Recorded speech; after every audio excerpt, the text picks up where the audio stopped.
저는 인천 부평에서 12살 아들 하나를 혼자 키우고 있어요. 이 얘기를 꺼내기까지 참 오랜 세월이 걸렸죠. 지금이야 이렇게 담담히 말하지만 그때를 떠올리면 아직도 가슴 한구석이 서늘해집니다. 남편은 작은 중소기업에 다니던 사람이었어요. 집안엔 홀로 되신 시어머니 한 분뿐이었고 형편은 넉넉하지 못했죠. 그래도 저는 조금도 망설이지 않았습니다.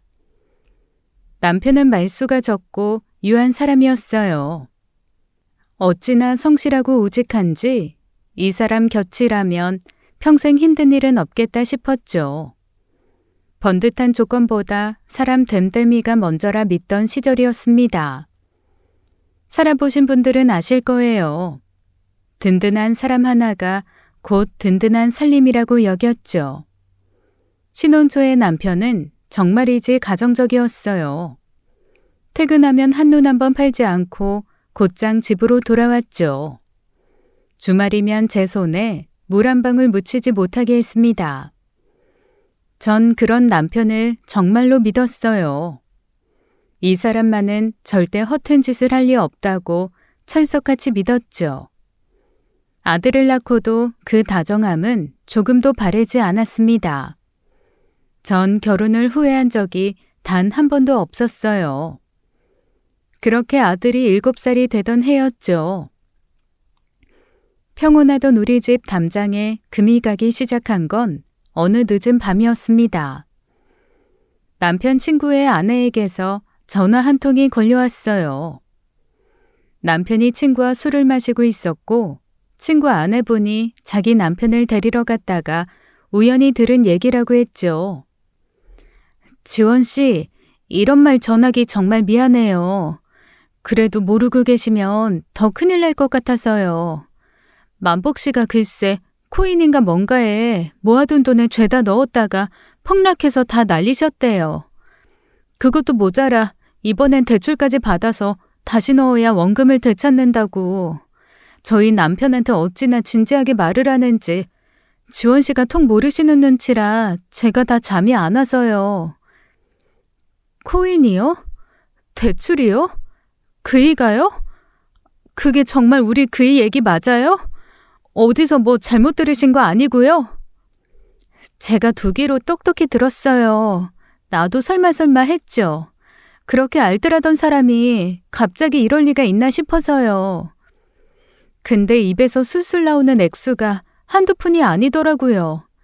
지원 씨, 부디 정신 단단히 붙들고 찬찬히 살펴보세요. 전화를 끊고도 전 한참을 그 자리에 붙박혀 있었어요. 수화기 너머로 쏟아진 말들이 도무지 제일 같지가 않았습니다. 단돈 10,000원도 허투루 쓰지 않던 사람이었죠. 그 우직한 사람이 저 몰래 모은 돈을 송두리째 허공에 날렸다니요. 믿음이라는 것이 이토록 한순간에 모래성처럼 무너질 수 있는 것인지요. 가슴 한복판이 텅 비어버린 듯 발밑이 아득하게 꺼지는 기분이었습니다. 그날 밤 무어라 설명할 수 없는 깊은 실망과 충격이 절 찾아왔어요. 그날 밤 전 잠든 아들 곁에서 남편을 기다렸어요. 머릿속에선 친구 아내 말이 쉴 새 없이 맴돌았죠. 설마 하는 마음과 이미 알아버린 직감이 가슴속에서 사납게 부딪혔습니다. 자정이 다 되어 현관에서 비밀번호 누르는 소리가 들렸어요. 술 냄새를 풍기며 들어서는 남편을 보자 눌러 참았던 말이 한꺼번에 터져나왔죠. 당신 나한테 할 말 없어? 코인, 대출, 이 단어들 들으면 떠오르는 거 없냐고. 그게 무슨 소리야? 무슨 소리? 모아둔 돈 죄다 날려놓고 내가 모를 줄 알았어? 나 다 알고 묻는 거야. 그러니까 거짓말할 생각 말고 똑바로 말해. 도대체 얼마야, 어? 삼촌, 그게 다야. 이 과장 알지? 걔가 이건 진짜 확실하다고. 2배는 그냥 먹는 거라고 하도 그래서. 나도 당신이랑 하준이 좀 더 좋은 데서 편하게 살게 해주고 싶어서 그랬어. 진짜 그 마음 하나였단 말이야. 좋은 데서 편하게? 그 돈이 어떤 돈인데? 내가 10원 한 장 허투루 안 쓰고 꼬박 모은 돈이야. 그걸 당신은 남의 말 한마디에 통째로 갖다 버려? 그러고도 모자라서 대출까지 받겠다고 술자리에서 떠벌리고 다녔어? 그건 그냥 해본 소리야. 정말 안 했어. 단돈 한 푼도 안 빌렸어. 맹세. 그래서 내가 더 무서운 거야. 당신 입에서 그런 생각이 나왔다는 게. 됐어. 우리 이혼하자. 더는 못 믿겠어. 당신이란 사람. 여보, 이혼이라니. 내가 잘못했어. 내가 잠깐 단단히 미쳤었나 봐. 딱 한 번만 눈 감아줘. 다시는 코인이든 주식이든 근처에도 안 갈게. 하준이 생각해서라도 한 번만. 그 어린 게 제 아빠 엄마 갈라서는 거 두 눈으로 보게 할 순 없잖아. 그 애한테 그런 상처만은 안 돼. 내가 지금 당장 무릎 꿇을게. 평생 당신 말이라면 다 들을게. 제발 부탁이야. 방바닥에 무릎까지 꿇고 매달리는 남편을 보며 전 끝낼 마음이 흔들리고 말았어요. 빚을 진 건 아니었고 무엇보다 곤히 잠든 아들 얼굴이 자꾸만 눈에 밟혔죠. 진짜 미친다 내가. 이번이 마지막이야. 한 번만 더 그 짓에 손대면 그땐 정말 뒤도 안 돌아봐. 각서 써. 코인이고 주식이고 평생 손 안 댄다고. 똑똑히 알아들었어? 쓸게. 100장이라도 쓸게. 고마워 여보. 정말 다시는 안 그럴게. 그렇게 저는 목구멍까지 차오른 이혼이라는 말을 가슴 깊이 도로 삼켰어요. 하지만 한 번 쩍 갈라진 믿음은 좀처럼 본래대로 아물질 않더라고요.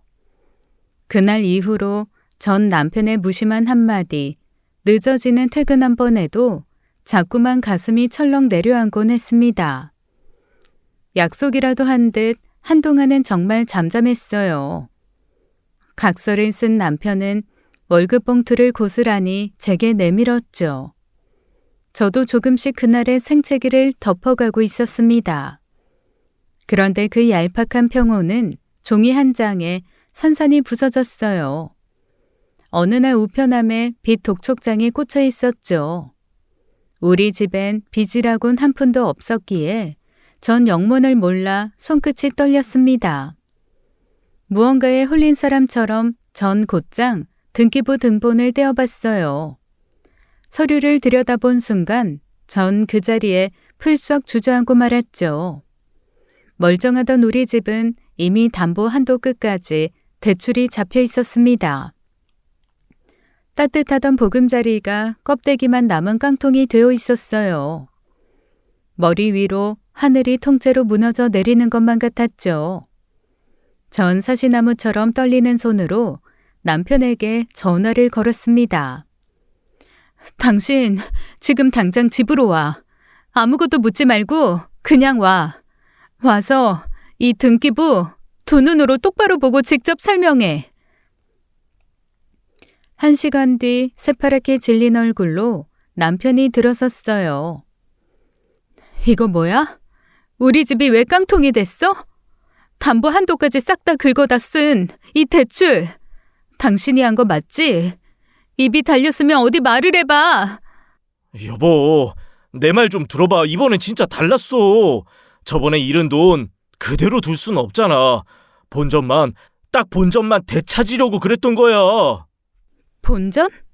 그래서 또 코인이야? 그 각서 잉크도 안 마른 마당에 이번엔 우리 식구 머리 누일 집까지 통째로 들여다 부었다고? 이 집이 어떤 집인 줄 알아?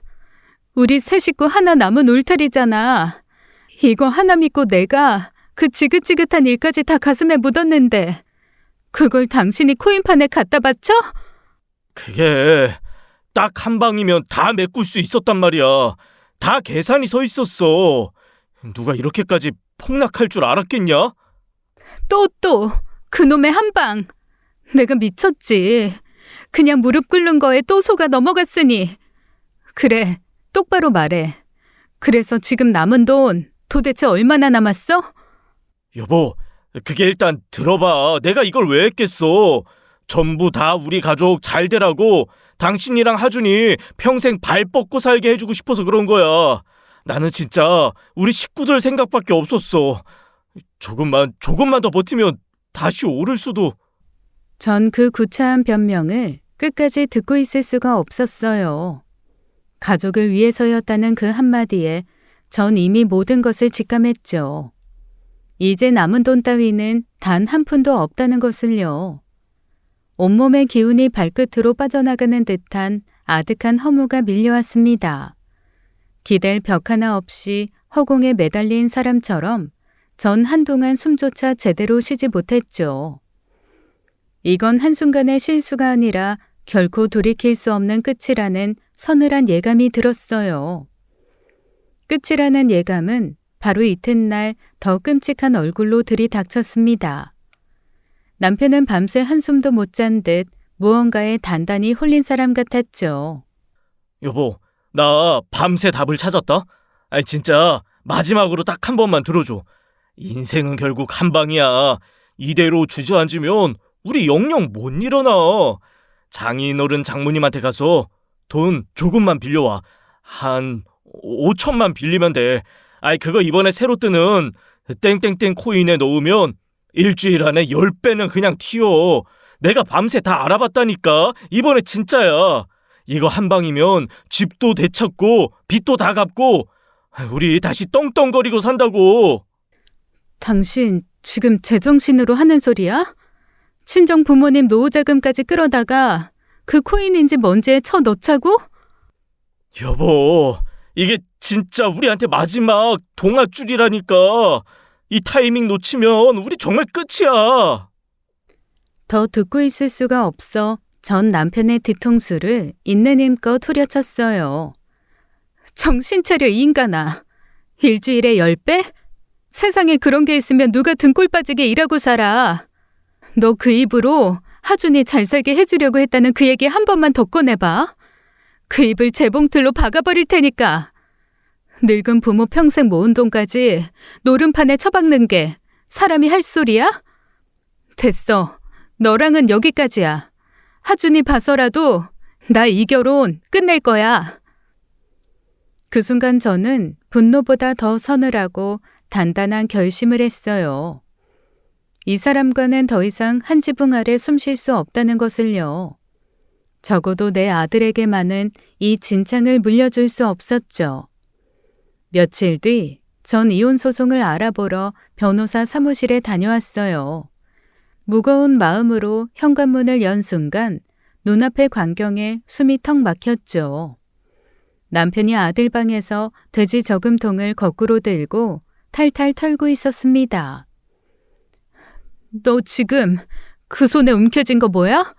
그거 우리 하준이 돈이잖아. 당장 그 손 못 내려놔? 아이 잠깐만, 내가 간밤에 로또 1등 되는 꿈 꿨다니까.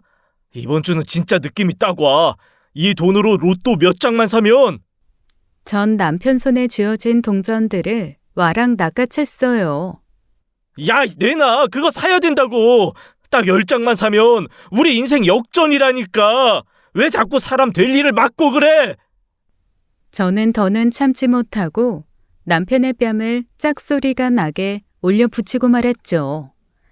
이 인간아, 어쩌다 사람이 이 지경까지 됐니? 그 성실하던 사람 다 어디 가고 제 자식 저금통까지 털어. 너 정말 내가 알던 김만복이 맞아? 됐다. 이제 더 볼 것도 없어. 우리 이혼해. 이번엔 무릎 꿇어도 100번을 빌어도 다 소용없어. 끝났어, 너랑 나. 제 손바닥은 얼얼했지만 마음은 차라리 서늘하게 가라앉았어요. 신기하게도 눈물 한 방울 나오질 않더라고요. 전 그날 10년을 함께 살아온 사람에게 끝내 마침표를 찍었습니다. 그리고 아들의 작은 손을 꼭 잡고 한 번도 가본 적 없는 길 위에 첫 발을 내디뎠죠. 이혼 도장을 찍고 전 아들과 단둘이 친정 근처로 짐을 옮겼어요. 짐이라고 해봐야 낡은 옷가지 몇 상자가 전부였죠. 그래도 마음만은 한결 가벼웠습니다. 이제 두 발 뻗고 잘 곳이 있다는 것만으로도 코끝이 시큰했어요. 가장 급한 건 아들과 먹고 살 당장의 생활비였죠. 전 이를 악물고 일자리를 알아보기 시작했습니다. 누구에게도 기대지 않고 이 두 손으로 아들을 지키고 싶었어요. 그것만이 무너진 제가 다시 설 수 있는 유일한 길이었죠. 어느 날 저녁 친정어머니가 조심스레 저를 곁에 앉히셨어요. 얘야, 네가 멀리 나가서 일하면 하준이는 누가 보니? 어린 것 학교 갔다 오면 빈집에 덩그러니 혼자 둘 셈이야? 그러지 말고 네 아버지 가게에 나가서 일 좀 배워라. 그래야 이 엄마가 하준이도 봐주고 너도 한시름 놓고 일하지 않겠니? 엄마, 그럼 아버지한테 너무 폐가 되잖아요. 나 하나 때문에 두 분 고생만 시키는 것 같아서요. 패는 무슨 놈의 패? 안 그래도 나이 들어 손이 모자라던 참이었다. 아, 잔말 말고 내일부터 나와. 부동산 일이 별것 아닌 것 같아도 야무지게 배워두면 평생 밥벌이는 된다. 이 애비가 하나부터 열까지 다 가르쳐 줄 테니까 아무 걱정 붙들어 매. 그렇게 저는 아버지의 부동산 중개소로 떨리는 첫 출근을 했어요. 서툰 손으로 계약서를 더듬더듬 들여다보며 동네 골목을 외워갔죠. 아버진 단 한 번 핀잔 주는 법 없이 묵묵히 일을 가르쳐 주셨습니다. 다행히 어린 아들도 새 동네에 금세 정을 붙여갔어요. 학교에서 친구도 사귀고 잃었던 웃음을 조금씩 되찾아갔죠. 그 맑은 웃음소리가 제겐 가장 큰 약이었습니다. 제가 일하는 동안 친정어머니는 하준이를 그저 살뜰히도 챙기셨어요. 따뜻한 밥 한 끼, 다정한 말 한마디까지 빠짐없이요. 부모란 자식이 무너졌을 때 가장 먼저 등을 내어주는 사람이더라고요. 전 두 분의 그 깊고 너른 사랑 앞에 매일 밤 말없이 고개를 숙였어요. 받은 만큼 꼭 갚으리라 그렇게 속으로 다짐하고 또 다짐했죠. 그렇게 저는 조금씩 다시 사람답게 숨쉬며 살아가고 있었습니다. 하지만 그 평온이 오래가지 못할 줄은 그땐 정말 미처 몰랐죠. 이혼하고 꼬박 1년이 흐른 어느 봄날이었어요. 까맣게 연락 한 통 없던 전 시모에게서 전화가 걸려왔죠. 낯익은 번호가 화면에 뜨자 가슴이 잠깐 철렁 내려앉았습니다. 한참을 망설이다 전 떨리는 손으로 통화 버튼을 눌렀어요. 나다. 그동안 별일 없이 잘 지냈니? 다름이 아니라 우리 하준이가 너무 보고 싶어서. 그 어린 것 얼굴 딱 한 번만 보면 소원이 없겠는데. 내가 한번 찾아가도 되겠니? 어머님, 정말 오랜만이에요. 잘 지내셨죠? 그럼요. 하준이도 할머니 보면 좋아할 거예요. 시간 괜찮으실 때 편하게 들르세요. 미운 정도 정이라고 전 차마 매정하게 전화를 끊지 못했어요. 이혼은 제가 한 거지만 핏줄인 손주가 오죽 보고 싶으셨을까 싶었죠. 결혼 생활 내내 잔소리 한 번 없이 절 살갑게 품어주시던 분이었습니다. 철 따라 손수 담그신 김치며 밑반찬을 늘 한 보따리씩 쌓아 안기시던 정 많은 분이었죠. 며칠 뒤 약속한 날에 전시모가 집을 찾아오셨어요. 그런데 현관에 선 그분의 모습에 전 그만 말을 잃고 말았죠. 1년 새 10년은 더 늙으신 듯 했습니다. 색이 다 바랜 옷에 머리는 며칠이나 빗지도 못하신 모양이었죠. 한때는 동네에서 인물 곱기로 소문이 자자하던 분이었습니다. 그 곱던 분이 어쩌다 일이 초라해졌나 싶어 저도 모르게 가슴이 미어졌어요. 아이고, 우리 하준이 그새 이렇게 훌쩍 컸구나. 할미 얼굴은 알아보겠어? 그래. 아프지 말고 건강하면 됐다. 하준아, 할머니께 인사드려야지. 어머님, 우선 이리 앉으세요. 따뜻한 차라도 한 잔. 지원아, 이런 염치 없는 소리를 해서 미안한데 혹시 집에 밥 좀 있니? 찬밥이라도 괜찮아. 내가 속이 영 허해서 그런다. 점심시간은 아직 한참이나 남아 있었어요.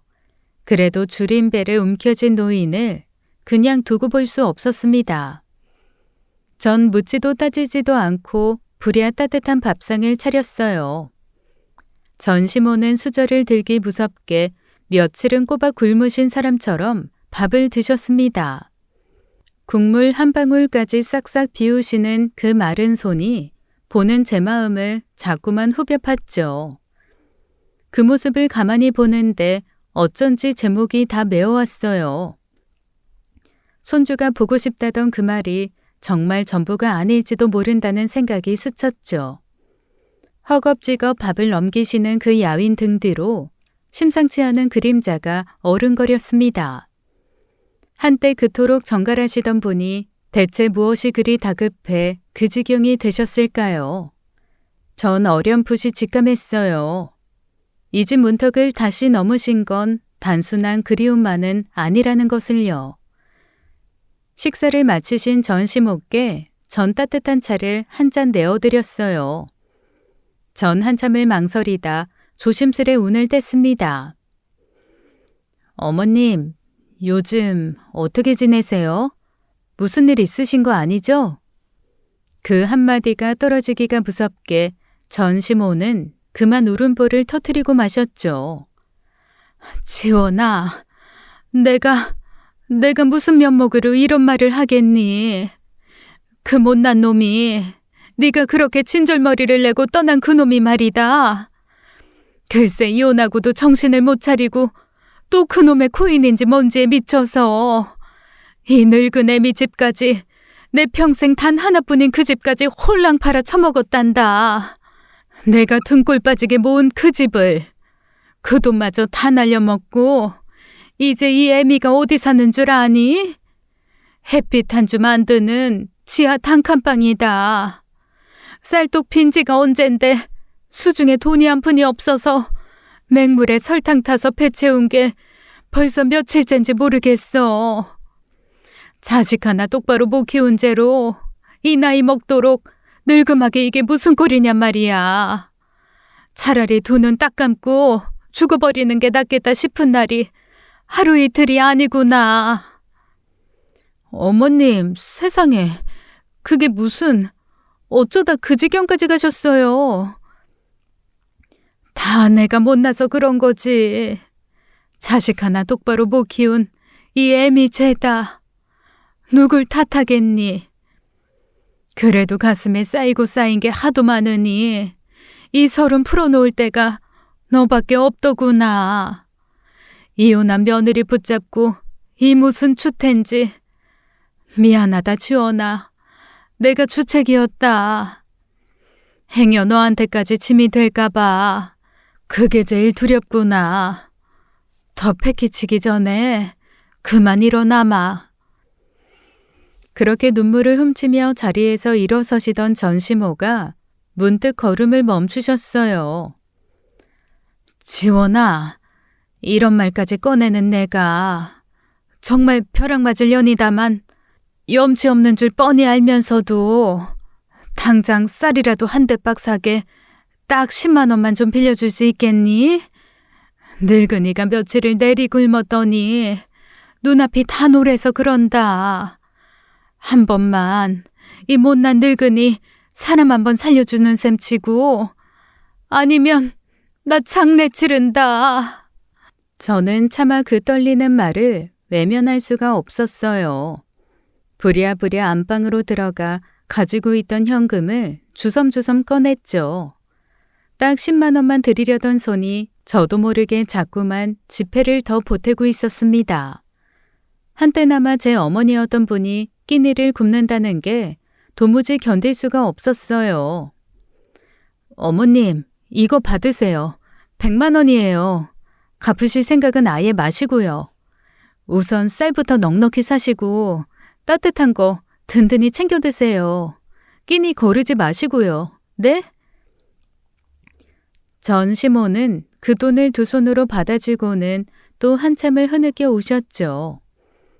전 그저 마음이 미어져 그 야윈 등을 말없이 쓸어드렸습니다. 들썩이는 그 어깨가 영락없는 제 친정어머니의 모습 같아 가슴이 더 저렸죠. 대문 밖으로 멀어지는 그 구분 등을 보는데 마음이 영 편치가 않았어요. 전시모가 손에 꼭 쥔 봉투가 어쩐지 더 시리게만 느껴졌죠. 돌이켜보면 그분은 결혼 생활 내내 참 좋은 분이셨습니다. 싫은 소리, 모진 잔소리 한마디 하는 법이 없으셨죠. 그런 분이 다 늙어 자식이 친 사고 하나에 저리 폭삭 무너지신 거예요. 한 사람의 인생이 한순간에 허물어지는 걸 지켜보는 일은 참으로 시린 것이더라고요. 전 한동안 그 안쓰러운 뒷모습이 자꾸만 눈에 밟혔습니다. 내 코가 석자인 처지에도 그분 생각만 하면 가슴 한쪽이 짠하게 저려오곤 했죠. 그런데 그날로부터 일주일도 채 지나지 않아서였어요. 마침 가게에 친정아버지와 함께 있을 때 전시모의 전화가 다급하게 걸려왔죠. 지원아, 나 어떡하니? 내가 그만 길에서 픽 쓰러져서 지금 병원에 실려왔지 뭐냐.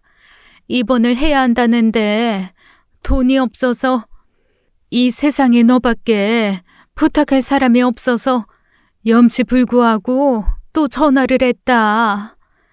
어머님, 입원이라뇨. 대체 어디가 어떻게 다치신 건데요? 일단 진정부터 하시고요. 얘 누구 전화냐? 네 전시어머니 전화야? 그 양반 사는 게 어지간히 딱하구나.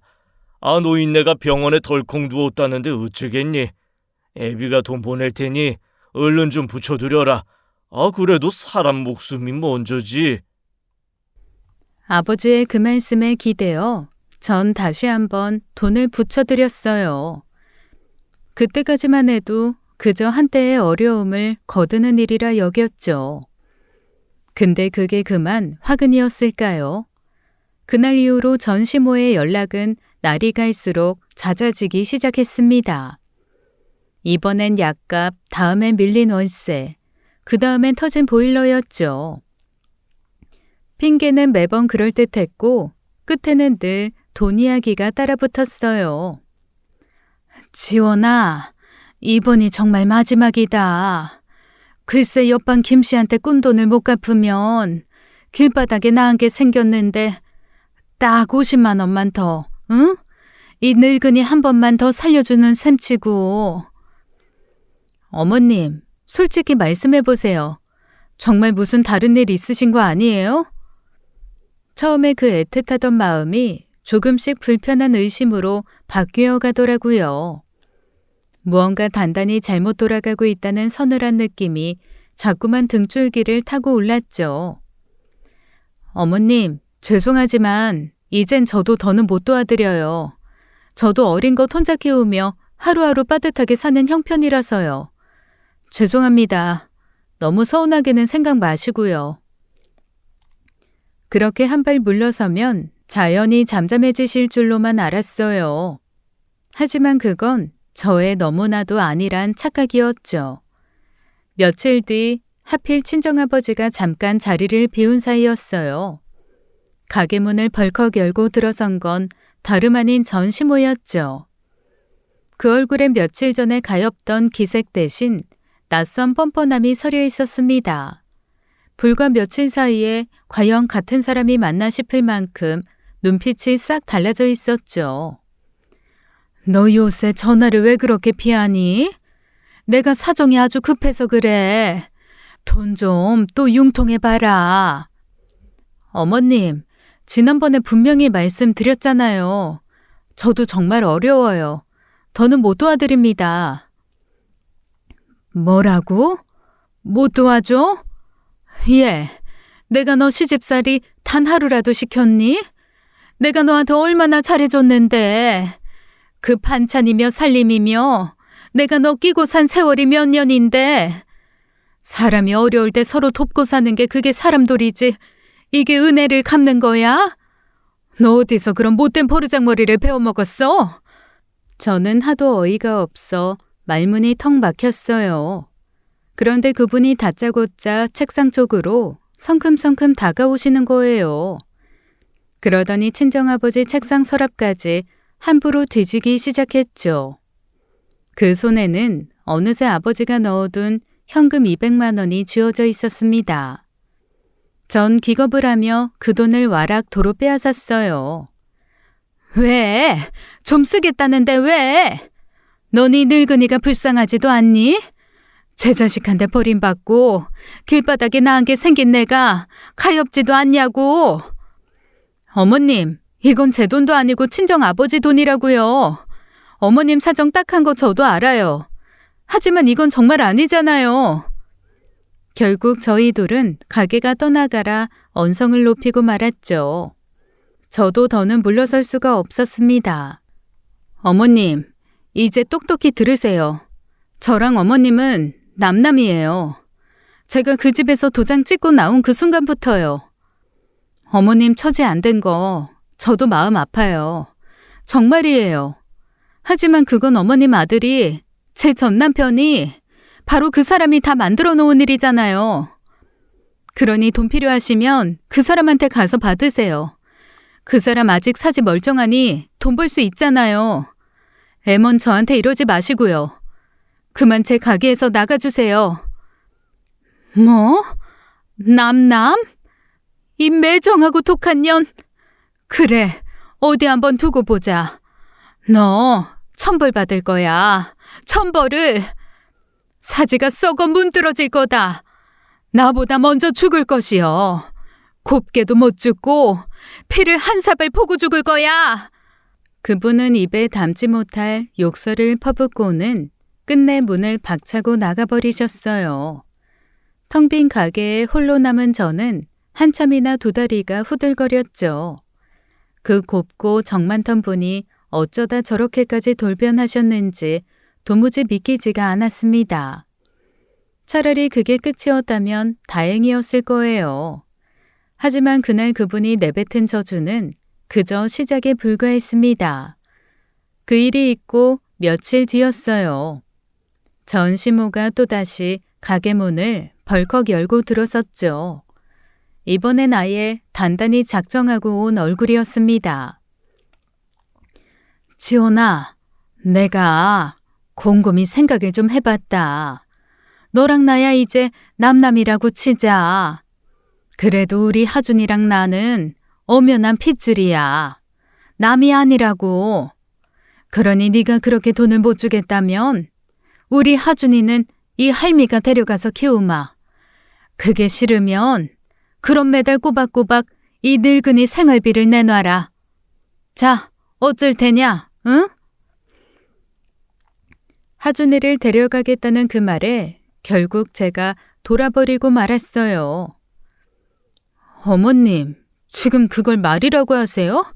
하준이를 데려가요? 어머님, 한 번만 더 그 입에 우리의 이름 올리시면 저 정말 가만히 안 있어요. 이건 명백한 스토킹이고 협박이에요. 그리고 영업 방해까지요. 한 번만 더 이러시면 저 진짜 경찰에 신고할 겁니다. 신고?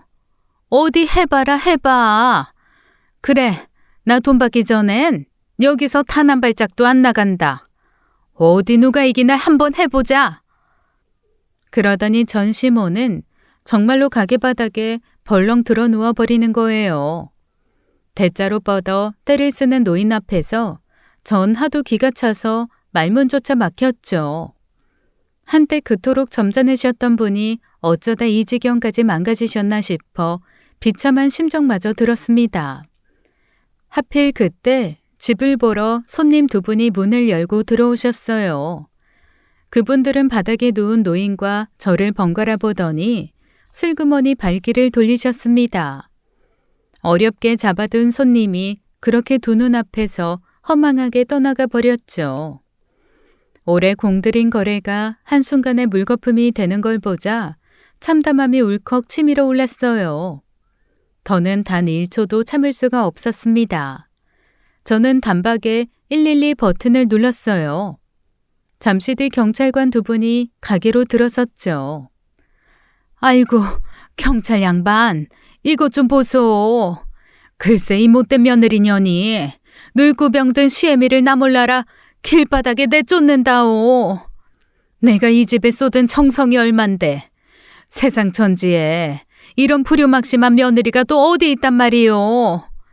내가 전년 시집살이 한번 안 시키고 떠받들고 살았더니 돌아오는 게 이거란 말이오. 어르신 일단 진정하시고요. 사정은 딱하십니다만 두 분 이미 법적으로 남남이 되신 사이라면서요. 이렇게 찾아오셔서 영업을 방해하시면 안 되죠.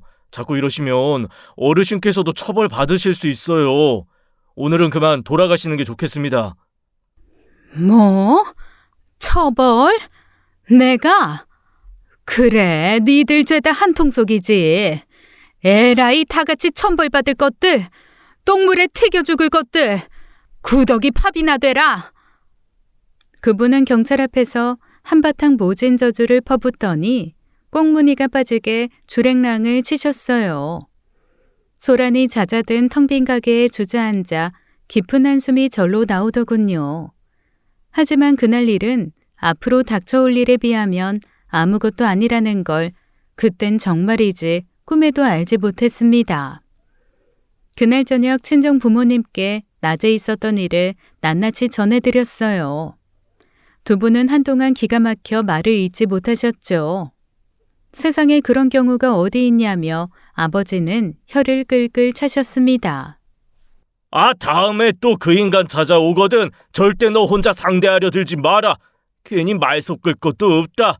그냥 곧장 이 애비한테 전화부터 해. 그리고 두 말 말고 바로 경찰에 신고해버려. 알겠지? 그래, 네 아버지 말이 100번 옳다. 사람이 한번 저렇게 독하게 변하면 무슨 짓을 할지 몰라. 괜히 너랑 우리 하준이만 상한다, 응? 그렇게 마음을 단단히 다잡은 바로 다음 날이었어요. 뜻밖에도 남편의 작은 이모님에게서 전화가 걸려왔죠. 시댁과는 연이 끊긴 지 오래라 화면에 뜬 그 번호가 영 낯설었습니다. 지원아, 나다. 오랜만이지? 잘 지냈니? 다름이 아니라 혹시 언니가 거기 너한테 돈 빌리러 찾아오거나 하진 않았니? 이모님, 안 그래도 요즘 그 일로 제가 골치가 다 아파요. 거의 매일같이 가게로 찾아오셔서 돈 안 준다고 어찌나 화를 내시는지. 아이고, 역시나 그랬구나. 지원아, 내 말 잘 들어라. 언니한테는 절대로 단 한 푼도 빌려주면 안 된다. 알았지? 네? 이모님, 그게 무슨 말씀이세요?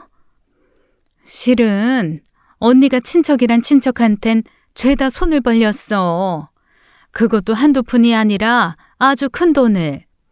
그래놓고 이제 와서 배째라는 식으로 나오지 뭐냐. 집안 식구들 죄다 두 손 두 발 다 들어버렸다. 전 도무지 영문을 알 수가 없었어요. 온 집안이 등을 돌릴 만큼 일이 그렇게까지 골마 있을 줄은 정말 몰랐죠. 이모님, 대체 어머님한테 무슨 일이 있으시길래 그러시는 거예요? 그렇게 멀쩡하시던 분이 어쩌다. 그걸 나도 당최 모르겠구나. 언니가 통입을 안 여니 무슨 깊은 속사정인지 알 길이 있어야 말이지. 아무튼 안쓰럽긴 해도 넌 모질게 정떼고 돈은 절대 주지 마라. 그래야 너랑 애가 산다. 전화를 끊고 나니 마음이 외려 더 무거워졌어요. 대체 무엇이 그 곱던 분을 이렇게까지 벼랑 끝으로 몰아세운 걸까요? 풀리지 않는 그 의문이 가슴 한편에 묵직한 돌처럼 얹혀버렸습니다. 그렇게 또 일주일이 흘렀어요. 그날도 저는 여느 때처럼 아들을 데리러 학교 앞으로 갔죠. 하교길 아이들이 335 교문을 빠져나왔습니다. 그런데 그 틈에 우리 아들의 얼굴만은 끝내 보이지가 않는 거예요. 1명, 2명 아이들이 죄다 흩어지도록 우리 하준이는 나타나지 않았죠. 가슴이 까닭 모르게 서서히 옥죄어 오기 시작했어요. 평소 같으면 진작 제게로 쪼르르 달려와 안겼을 아이였습니다. 불길한 예감에 저는 아이 이름을 미친 듯이 불러댔죠. 설마 하며 떨리는 손으로 휴대폰을 꺼내든 순간이었습니다. 문자 한 통이 화면에 도착했어요. 보낸 사람의 이름을 확인한 저는 그 자리에서 온몸이 그대로 굳어버렸죠. 다름 아닌 전시모였습니다. 숨을 죽이고 문자를 열어보니 사진 한 장이 떠 있었어요. 어느 허름한 식당에서 그 사람과 마주 앉아 밥을 먹고 있는 우리 아들의 모습. 전 눈앞이 캄캄하게 아득해져 곧장 그 번호로 떨리는 전화를 걸었죠. 어머님, 지금 하준이 데리고 대체 어디 계세요? 왜 우리 애가 거기 있어요? 저한테 말도 없이 데려가시면 어떡해요? 뭘 그리 호들갑이니? 이 할미가 우리 하준이 맛있는 거 사 먹이고 있으니 아무 걱정 말고 가만히 있어라. 애 잘 데리고 있다. 네가 하도 이 늙은이를 매정하게 내치니 나도 별 수 있었겠니? 걱정 말라니요. 당장 하준이 데려오세요. 거기 어디예요? 네? 어디냐고요? 어허, 그렇게 악쓸 거 없다. 간단해. 네가 그동안 그렇게 끼고 아끼던 돈, 그거 나한테 조금만 보태주면 돼. 그럼 내가 곱게 보내주마. 그리 어려운 일도 아니지 않니? 지금 우리 애를 가지고 흥정하시는 거예요? 어머님, 이건 유괴예요. 유괴라고요. 하준이한테 손끝 하나라도 대시면 저 정말 못 살아요. 당장 안 보내시면 저 진짜 경찰에 신고합니다. 신고? 어디 한번 해봐라. 내가 내 손자 밥 한 끼 사 먹이겠다는데 그게 대체 무슨 죄가 된다더냐? 경찰이 와도 이 할미는 떳떳하다. 이 늙은이는 그저 내 손주랑 따뜻한 밥 한 끼 먹는 죄밖에 없으니 끊는다. 뚝 하고 전화가 매정하게 끊겨버렸어요. 전 미친 사람처럼 다시 전화를 걸고 또 걸었죠. 하지만 그분은 2번 다시 전화를 받지 않으셨어요. 눈앞이 새카맣게 흐려지고 심장이 터질 듯 방망이질을 쳐댔어요. 공허한 신호음만이 허망하게 울리다 끊기기를 수십 번. 그러다 또다시 문자 한 통이 날아들었어요. 화면에 뜬 그 짧은 문장에 전 제 2눈을 의심했죠. 애를 무사히 돌려받고 싶으면 당장 1억을 다오. 세상에 어느 할미가 제 손주를 미끼 삼아 돈을 요구한단 말인가요? 1억. 그 터무니없는 액수 앞에서 저는 끝내 2다리가 풀려 그 자리에 그대로 폭삭 주저앉고 말았습니다. 분노와 공포가 한데 뒤엉켜 제 온정신을 갈갈이 찢어 놓는 것만 같았어요. 애지중지 키운 내 새끼가 지금 어디서 무얼 하고 있을지 그 생각만으로도 숨이 턱턱 막혀왔어요.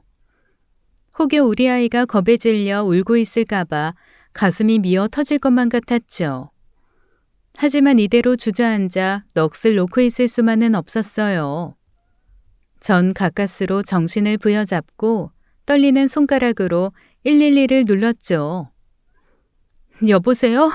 경찰이죠? 제 아이를 어떤 미친 할망구가 데려갔어요. 학교에서 애를 몰래 빼돌려서는 지금 돈을 안 주면 안 보내준다고.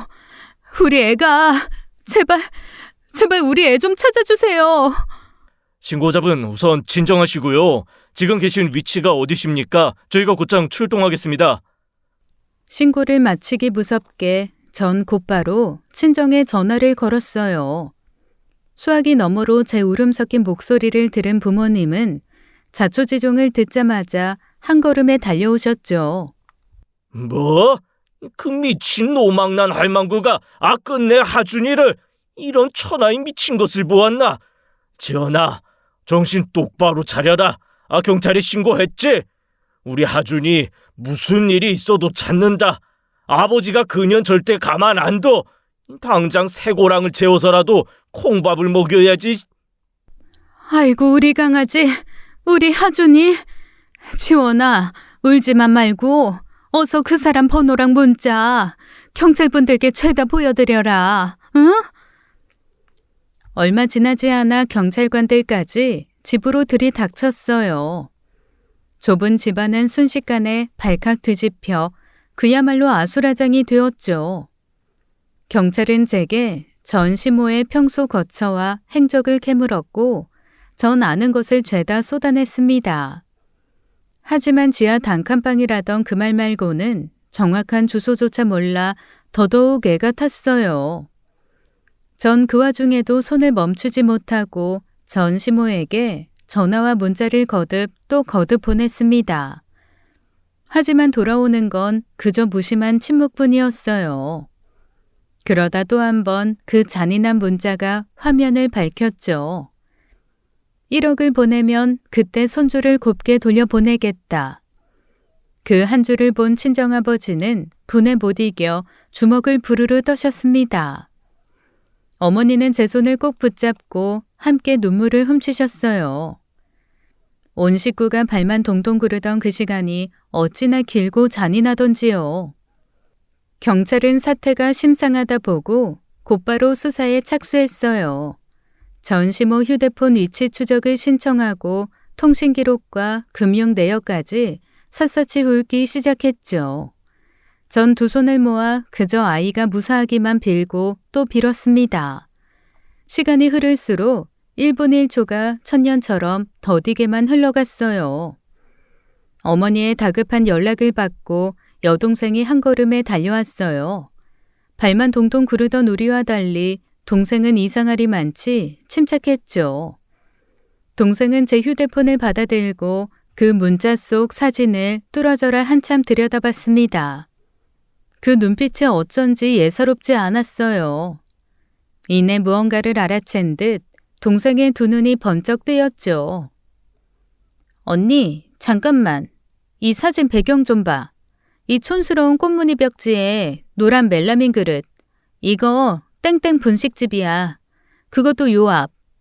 하준이 학교에서 한 10분 거리에 있는 그 오래된 분식집. 나 학교 다닐 때 거기서 떡볶이 자주 사 먹어서 절대 안 까먹어. 틀림없어, 언니. 정말? 너 정말 확실해? 거기가 어디야? 어디냐고. 그 한마디에 다 꺼져가던 희망의 불씨가 다시 살아났어요. 저와 가족 그리고 경찰관들은 곧장 그 분식집으로 내달렸죠. 단 10분 거리가 그날따라 어찌나 아득하게 멀게만 느껴지던지요. 숨이 턱에 차도록 달려 저는 가게 문을 와락 밀어 젖혔습니다. 아, 그 할머니요? 맞아요, 맞아. 아까 낮에 사내 아이 하나 데리고 와서 라면이랑 김밥 시켜 먹고 갔는데 애가 영 입맛이 없는지 깨작거리기만 하더라고요.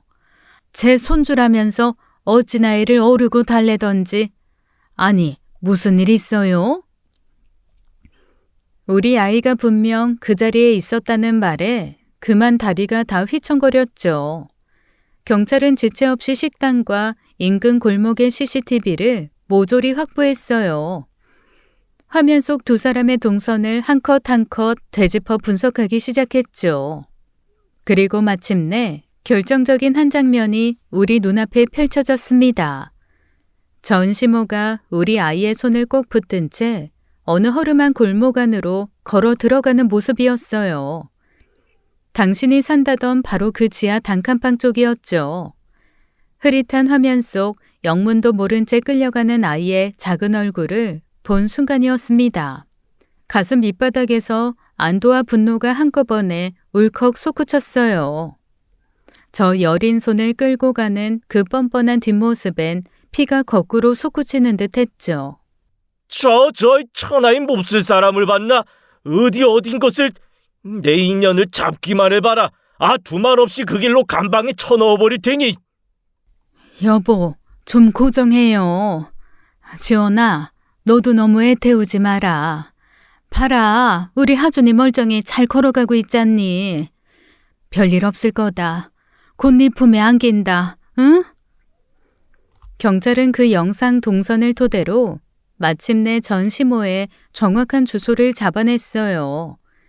그리고 한순간도 지체하지 않고 곧장 그 현장으로 출동했죠. 저는 경찰차 뒷공무니를 바짝 따르며 그저 한 가지만을 미친 듯이 되뇌었습니다. 부디 우리 아이가 그저 무사하기만을요. 경찰을 따라 마침내 도착한 그 지하 단칸방 앞. 전 심장이 터질 듯한 마음으로 낡고 녹슨 철문을 바라봤어요. 경찰이 문을 거세게 두드리며 안에 대고 소리쳤죠. 하지만 안에서는 오직 아이의 가느다란 울음소리만이 새어나왔습니다.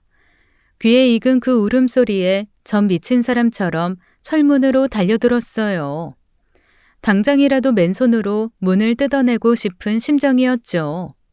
안에 계십니까? 경찰입니다. 당장 이 문 여세요. 그러나 문은 안으로 굳게 잠겨 있었어요. 대답 대신 아이의 울음만 더 커지자 경찰은 지체 없이 문을 강제로 따고 들어갔죠. 그 좁고 캄캄한 방 안 풍경에 저는 그만 숨이 멎는 줄 알았습니다. 우리 아이가 그 차디찬 방 한 구석에 홀로 웅크리고 있었어요. 잔뜩 겁에 질린 그 작은 어깨가 가엾게도 들썩이고 있었죠. 하준아, 우리 하준이, 엄마 왔어. 엄마 여기 있어. 전 정신없이 달려가 그 작은 몸을 와라 끌어안았어요. 그제야 긴장이 풀린 아이가 제 품에서 봇물 터지듯 울음을 쏟아냈죠. 엄마, 나 진짜 무서웠어. 할머니가 자꾸 엄마한테 못 간다고, 여기 있어야 한다고 그래서 무서운 얼굴로 막 화도 내고 나 밥도 하나도 못 먹었어. 이제 엄마 다신 못 보는 줄 알았단 말이야. 아니야, 우리 아들. 엄마가 미안해. 너무너무 미안해. 이제 다 괜찮아. 엄마가 왔잖아. 이제 아무도 우리 하준이 절대 못 데려가. 나쁜 사람은 엄마가 다 혼내줄 거야. 엄마가 굳게 약속할게. 응? 그 작은 심장이 제 가슴팍에서 콩닥콩닥 뛰는 게 고스란히 느껴졌어요. 살아서 이렇게 무사해서 그저 그것 하나에 전 한없이 감사했습니다. 한참을 그렇게 부둥켜 안고 울고 또 울었어요. 그런데 정작 그 방 어디에도 전 시모의 모습은 보이지 않았죠. 경찰이 들이닥치는 낌새를 미리 눈치챘는지 아이만 덩그러니 버려둔 채 뒷문으로 이미 달아난 뒤였습니다. 제 핏줄이라던 어린 것을 미끼로 던져놓고 저 혼자 살겠다고 주랭랑을 친 거예요. 그 모진 비정함에 전 온몸의 치가 다 떨렸죠. 전 더 이상 단 한순간도 망설이지 않았어요. 그날로 제가 들을 수 있는 모든 죄목을 들어 전 시모를 정식으로 고소했습니다. 업무방해죄, 절도미수죄, 그리고 미성년자 약취 유인죄까지. 한때나마 어머니라 불렀던 사람이었지만 이제 그 인간은 제 새끼를 해치려 한 명백한 범죄자일 뿐이었죠. 핏줄이라는 정에 기대 베푼 그 온정이 이렇게 시퍼런 칼날이 되어 돌아올 줄이야. 생각할수록 기가 막히고 새삼 분이 차올랐습니다. 경찰 역시 죄질이 무겁고 도주 우려가 크다고 판단했어요. 곧바로 전 시모를 지명 수배자 명단에 올렸죠. 하지만 그 사람은 휴대폰마저 꺼버린 채 연기처럼 흔적도 없이 사라져버렸습니다. 품에 안긴 아이의 온기는 되찾았지만 이 일의 끝은 아직 멀고도 멀어 보였어요. 지명 수배까지 내려졌지만 전 시모 행방은 좀처럼 잡히지 않았어요. 연기처럼 사라진 사람을 찾는 일은 막막하기가 그지 없었죠. 하루하루 속이 새카맣게 타들어갔습니다. 혹여 또 무슨 끔찍한 일을 벌일까 밤마다 잠을 설쳤어요. 학교 앞에서 멀쩡한 아이를 빼돌린 사람이었죠. 언제 또 그 미수가 우리에게 뻗칠지 몰라 전 단 하루도 마음을 놓을 수가 없었습니다. 그렇게 애간장을 태우던 어느 날 작은 이모님에게서 다시 전화가 왔죠. 그 목소리엔 차마 입에 담기 어려운 무거움이 잔뜩 실려 있었습니다. 지원아, 내가 도무지 이상해서 다른 친척들을 죄다 들쑤셔봤다. 그러다 끝내 알아냈어. 글쎄 언니가 아주 오래전부터 노름에 미쳐 있었다는구나. 그 멀쩡하던 사람이 말이야. 늘 죽치고 드나드는 불법 도박장까지 따로 있다더라. 그동안 빌린 돈은 죄다 거기다 꼬라박은 거였어. 다른 게 아니라. 도박이요? 그럼 그동안 그 많은 돈이 전부 다 거기로. 그래, 자식 핑계 병원 핑계 그게 죄다 새빨간 거짓말이었던 거지. 내 그 도박장 위치까지 기어이 알아냈다. 지원아, 이건 아무래도 네가 알아야 할 것 같아서 말이야. 머릿속이 새하얗게 비는 듯 하면서도 한편으론 모든 퍼즐이 비로소 맞아 떨어지는 기분이었어요. 밑빠진 독처럼 끝없이 사라지던 그 돈의 행방이 그제야 선명해졌죠. 제가 눈물로 건넨 돈도 친정아버지의 그 정성도 모조리 노른 빚으로 사라진 거였어요. 끓던 분노가 차갑게 가라앉으며 외려 머리가 서늘하게 맑아지더라고요. 저는 단 1초도 망설이지 않았습니다. 이모님이 알려준 그 도박장 위치를 그 길로 곧장 경찰서에 신고했어요. 부디 그 소굴을 덮쳐 모든 진실을 낱낱이 밝혀달라고 두 손 모아 청했죠. 그리고 저는 현장에서 멀찍이 떨어진 골목 어귀에 가만히 차를 세웠습니다. 이 두 눈으로 똑똑히 그 끝을 직접 지켜보고 싶었어요. 숨을 죽인 채 기다리는 그 시간이 칼날 위에 선 듯 아슬아슬했죠. 얼마나 지났을까요? 마침내 경찰들이 그 허름한 건물을 한꺼번에 들이쳤습니다. 한바탕 요란한 소란 끝에 사람들이 줄줄이 끌려 나오기 시작했어요. 수갑을 찬 채 고개를 떨군 사람들의 행렬이 차가운 형광등 불빛 아래 적나라하게 드러났습니다. 그리고 그 틈에서 저는 제 두 눈을 의심할 수밖에 없었죠. 끌려 나오는 사람들 가운데 분명 전시모가 있었습니다. 그런데 바로 그 곁에 낯익은 또 한 사람이 고개를 푹 숙인 채 끌려 나오는 거예요. 다름 아닌 제 전남편이었어요. 이혼하고 못 보던 그 얼굴을 하필 도박장 단속 현장에서 마주하다니요. 온몸에 소름이 쫙 끼쳤습니다. 어머니와 아들이 같은 도박장에서 나란히 잡혀 나오는 그 기막힌 광경. 저는 그 순간 모든 걸 직감하고 말았습니다. 이 모자가 오래도록 한 통속이 되어 그 깊은 수렁에 함께 빠져 있었다는 것을요. 수사가 진행될수록 꽁꽁 감춰졌던 그 모든 전모가 하나둘 드러났어요. 그 진실은 제가 짐작했던 것보다 훨씬 더 추악했죠. 전 남편은 이혼한 뒤 코인이 아니라 이번엔 도박에 깊이 빠져 있었습니다. 한탕을 노리고 끝내는 제 어미의 집까지 팔아 그 돈을 노름판에 고스란히 쏟아 부었더라고요. 전시모가 제 앞에서 흘리던 그 눈물도 죄다 거짓이었어요. 아들이 코인을 해서 내 집까지 팔아 먹었다던 그 말. 그 가엾던 하소연조차 처음부터 끝까지 새빨간 거짓말이었죠. 그 눈물에 속아 더운 밥을 짓고 없는 살림 쪽에 돈을 쥐어들인 제가 한없이 바보 같았어요.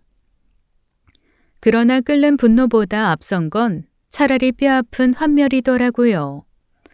모자는 친척이란 친척에게 수억을 빌려 그것마저 노름으로 깡그리 탕진했습니다. 그러다 마침내 빌릴 돈줄마저 꽉 막혀버리자 전시모가 단독으로 끔찍한 계획을 세운 거예요. 바로 어린 손주를 볼모로 삼아 제게서 돈을 뜯어내려 한 것이죠. 한 가지 더 기가 막힌 건 다름 아닌 전 남편이었습니다. 그 사람은 제 도박에만 눈이 멀어 어미가 벌인 협박과 유괴를 까맣게 모르고 있었어요. 수사 과정에서 그 모든 사실을 전해 듣고서야 그는 뒤늦게 짐승처럼 무너져 내렸죠. 하준이를, 어머니가 우리 하준이를 데려갔다고? 그게 정말이야? 내가 그놈의 노름에 미쳐 있는 동안에 내 새끼한테 그런 짓을. 내가 죽일 놈이다. 지연아, 정말 미안하다. 하준이 엄마, 내가 면목이 없어.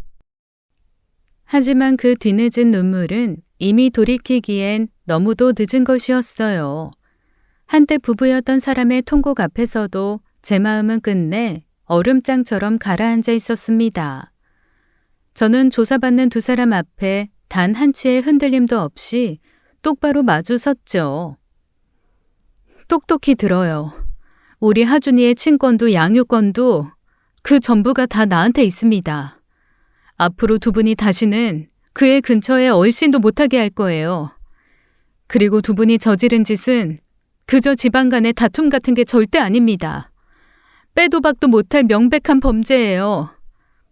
그 대가는 법이 정한 그대로 똑똑히 치르셔야 할 거고요.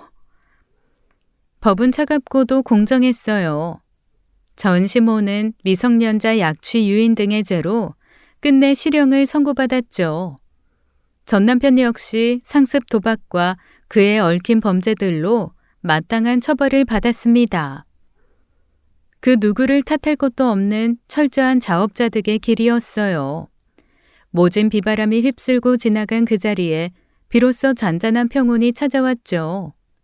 돌아보면 숨조차 버거운 날들이었지만 저는 그 모진 시간을 건너며 외려 더 단단해졌더라고요. 전 사랑하는 아들과 든든한 친정 식구들 곁에서 잃었던 웃음을 다시 되찾았습니다. 이제 저는 그 무엇에도 함부로 흔들리지 않아요. 제가 목숨처럼 지켜야 할 사람들이 바로 여기 제 곁에 있으니까요. 지금까지 사연 읽어주는 남녀였습니다. 끝까지 시청해주신 여러분 감사드리며 저희는 다음 사연으로 찾아올게요. 감사합니다.